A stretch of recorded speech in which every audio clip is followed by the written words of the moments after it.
Assalamualaikum warahmatullahi wabarakatuh. Perkenalkan, nama saya Lila Aldora Balkis, salah satu mahasiswi tim 2 KKN Universitas Diponegoro tahun 2020-2021 dari Fakultas Ilmu Budaya jurusan Sastra Inggris.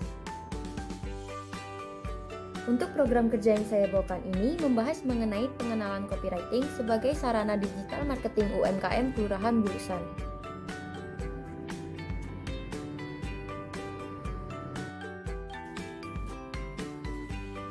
Yang pertama yaitu membahas mengenai pengertian copywriting. Copywriting adalah seni sekaligus ilmu pengetahuan dalam memilih dan merangkai kata-kata, baik tertulis atau lisan, yang membuat orang melakukan tindakan yang kita inginkan. Tindakan yang dimaksud bisa berupa pembelian produk, pemesanan jasa, pendaftaran keanggotaan yang ditujukan dengan tujuan konversi. Konversi di sini adalah istilah dalam pemasaran yang dipakai untuk merujuk pengunjung yang mengambil tindakan lebih lanjut terhadap website atau toko online Anda. Fungsi lain dari copywriting juga untuk mempertegas dan memperkuat pesan yang ditampilkan secara visual. Albrighton pada tahun 2013 menyatakan bahwa copywriting adalah pengoptimalan penggunaan bahasa yang bertujuan untuk promosi dan membujuk target audiens. Selanjutnya yaitu beberapa langkah dan tips untuk membuat copywriting. Yang pertama yaitu pelajari produk atau layanan. Ini dapat dilakukan dengan menuliskan informasi produk yang didapat dalam bentuk deskripsi, seperti apa yang unik dari produk tersebut, apa manfaat yang didapatkan konsumen dari fitur tersebut, dan sebagainya. Dan ini ditujukan untuk memudahkan penulisan deskripsi. Jika penjual sudah memahami deskripsi mengenai produk atau layanan yang akan diberikan pada konsumen atau audiens, maka penulisan copywriting akan semakin mudah. Yang kedua yaitu pahami kebutuhan audiens atau pembeli. Ini agar dapat membuat teks pemasaran yang tepat sasaran, dan ini bisa dilakukan dengan survei. Misalnya, jika UMKM Bulusan menyediakan pangan untuk produk UMKM, bisa dilakukan dengan survei kepada audiens atau pembeli untuk lebih memahami apa keinginan pembeli dalam minatnya terhadap makanan yang disediakan. Yang ketiga yaitu tentukan headline atau kepala berita yang memikat. Karena beberapa audiens hanya akan membaca judul atau headline produk, sehingga judul dibuat agar menarik perhatian. Misalnya dengan menjelaskan manfaat yang ditawarkan, buat pembaca ingin segera membeli, dan bisa dengan mencantumkan presentase. Yang keempat itu dengan mendukung headline atau kepala berita dengan lead atau pembuka berita yang menarik. Karena lead berada di baris terdepan dan paragraf pembuka harus mendukung headline yang ada. Misal dengan menunjukkan empati yang dimulai dengan fakta dan buat audiens penasaran. Selanjutnya yaitu dengan menulis copy atau kata-kata yang dibuat dengan tujuan pemasaran yang berada di bagian utama tulisan secara berkualitas, yaitu dengan menggunakan kata dan kalimat yang sederhana, ditulis untuk satu orang saja, misalnya dengan menggunakan kata Anda, menjelaskan manfaat untuk audiens, yaitu manfaat dari fitur atau karakteristik khusus pada produk, dan memanfaatkan subjudul agar audiens lebih mudah melakukan skim atau membaca cepat, sehingga dapat menggunakan poin-poin penting saja dalam penulisannya. Lalu akhiri dengan persuasi, yaitu dengan diikuti ajakan kepada audiens untuk mengikuti apa yang berisi pada copyright yang sudah ditulis.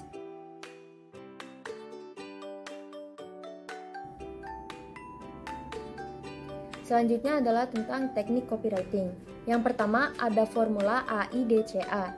Untuk copywriting di era sekarang ini memiliki banyak bentuk, dan dalam praktiknya sering dipadukan dengan konsep pemasaran AIDCA atau Attention, Interest, Desire, Conviction, dan Action. Ini menurut Harvey dan Harvey. Berdasarkan Nigel Temple bahwa pendekatan teknik AIDCA dalam copywriting dapat membantu mendapatkan respon baik dari target audiens.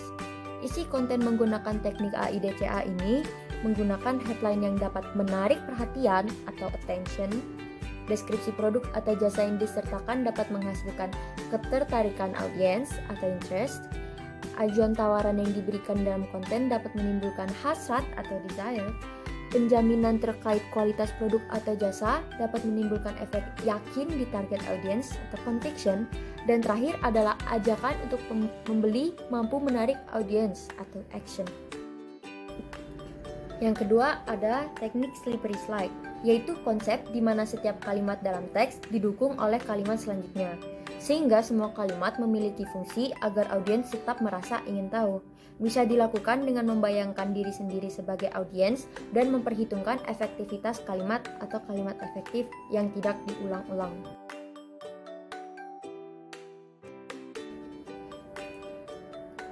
Lalu yang ketiga ada social proof atau bukti sosial, yang mana hal ini dilakukan untuk meyakinkan audiens bahwa produk yang ditawarkan dapat dipercaya dan dapat ditunjukkan melalui beberapa bentuk seperti testimoni pelanggan, tentang review atau ulasan terhadap produk, dan juga jumlah pelanggan. Selanjutnya itu jenis copywriting. Ada beberapa jenis-jenis copywriting. Yang pertama yaitu direct response copywriting yang berfungsi untuk mendapatkan tanggapan langsung dari konsumen, misalnya dengan mengarahkan untuk berlangganan dengan produk yang ditawarkan. Hal ini bisa digunakan untuk iklan media sosial. Selanjutnya itu marketing copywriting, yaitu berfokus untuk menawarkan produk, memberikan solusi kepada konsumen, dan menyampaikan manfaat produk. Tujuan akhirnya adalah meyakinkan konsumen untuk membeli produk atau layanan yang ditawarkan. Marketing copywriting ini banyak digunakan dalam perdagangan. Selanjutnya itu brand copywriting, yaitu berfokus dalam menyampaikan citra dan identitas dari suatu brand atau merek yang bertujuan untuk membedakan suatu brand dengan kompetitornya atau saingan, seperti slogan atau tagline brand.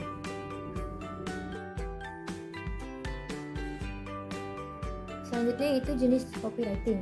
Ada beberapa jenis-jenis copywriting. Yang pertama yaitu direct response copywriting yang berfungsi untuk mendapatkan tanggapan langsung dari konsumen, misalnya dengan mengarahkan untuk berlangganan dengan produk yang ditawarkan. Hal ini bisa digunakan untuk iklan media sosial. Selanjutnya itu marketing copywriting, yaitu berfokus untuk menawarkan produk, memberikan solusi kepada konsumen, dan menyampaikan manfaat produk. Tujuan akhirnya adalah meyakinkan konsumen untuk membeli produk atau layanan yang ditawarkan. Marketing copywriting ini banyak digunakan dalam perdagangan. Selanjutnya itu brand copywriting, yaitu berfokus dalam menyampaikan citra dan identitas dari suatu brand atau merek yang bertujuan untuk membedakan suatu brand dengan kompetitornya atau saingan, seperti slogan atau tagline brand. Selanjutnya itu ada SEO copywriting yang berfokus dalam menarik perhatian konsumen dan juga memposisikan konten Google. Ditulis dengan memenuhi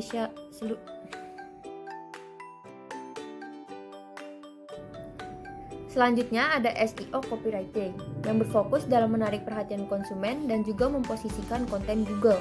Ditulis dengan memenuhi seluruh persyaratan SEO, yaitu dengan membantu situs web tampil setinggi mungkin di mesin pencari dengan kata kunci yang digunakan audiens.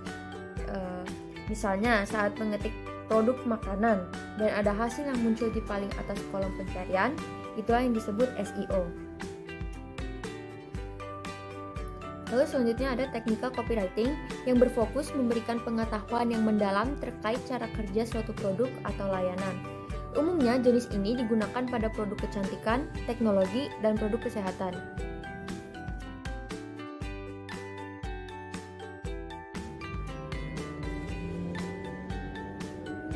Contoh copywriting.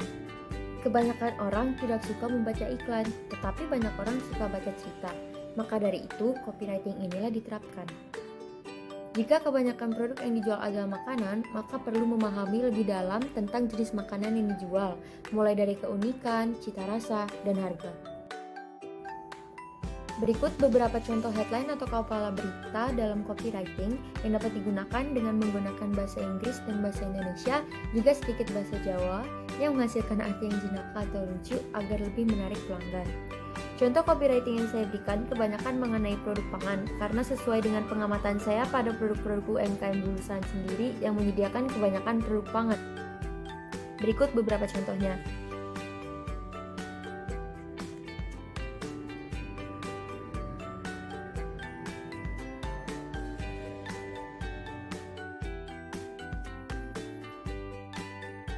Selanjutnya, sebagai penerapan dari jurusan keilmuan, maka saya memberikan beberapa contoh istilah-istilah bahasa Inggris yang biasa digunakan dalam perdagangan.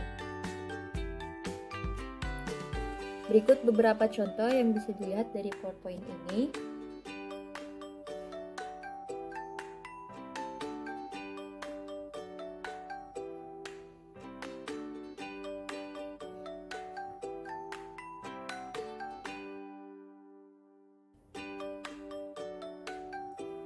Selanjutnya ada beberapa contoh penggunaan istilah di atas dalam kalimat. Yang pertama ada cost. This fried chicken cost 12.000 rupiah. Yang berarti harga ayam goreng ini 12.000 rupiah. Selanjutnya adalah income dan sales. He has a steady income from his monthly sales. Yang berarti dia memiliki pendapatan tetap dari penjualan bulanannya. Selanjutnya ada beberapa contoh penggunaan istilah di atas dalam kalimat. Yang pertama ada cost. This fried chicken cost 12.000 rupiah. Yang berarti harga ayam goreng ini 12.000 rupiah. Selanjutnya adalah income dan sales. He has a steady income from his monthly sales.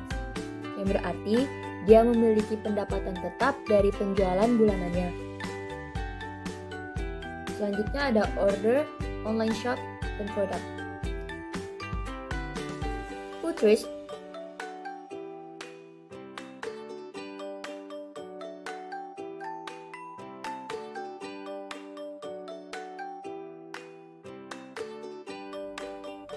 Selanjutnya ada order, online shop, dan produk.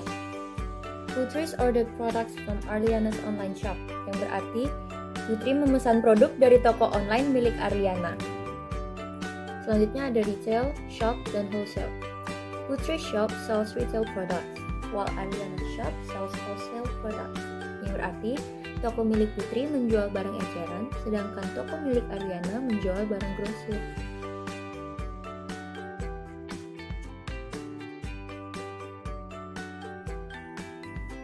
Jadi, dalam kesimpulannya, copywriting ini penting untuk digunakan dalam pemasaran produk. Penulisan copywriting pun dibuat semenarik mungkin agar produk atau layanan yang ditawarkan lebih menjual. Sekian dari pemaparan saya dan terima kasih atas perhatiannya. Semoga informasi yang saya berikan dapat berguna dan bermanfaat bagi kita semua. Wassalamualaikum warahmatullahi wabarakatuh.